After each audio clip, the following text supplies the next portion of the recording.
I am the CEO of Deccan Extrusions Pvt Ltd. We have been in this industry since 30 years. We are into manufacturing of aluminum extrusion profiles. My father was the founder of the company. Since 2010, my father fell sick, post which we got into a debt trap. After his demise back in 2017, I took over the company. It was a very big struggle since I was new to the industry and I wasn't exposed to the financial management and all these.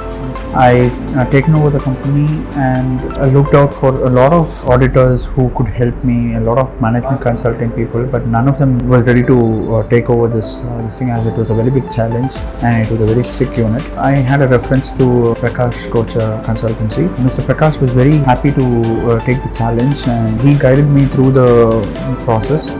He helped us set a lot of systems in place and advised me in a lot of this thing, and finally we managed to get over the debt trap. The main thing in them is these people are very professional and they guide us the right way. They don't take any short routes. They support us so that our base is strong and we can last for a very long time. They don't look for temporary solutions. They look for a very permanent solution. These people are very professional in that. Now our company is into expansion. Thanks to PKC, he has helped us through rough times and hopefully we grow together with him.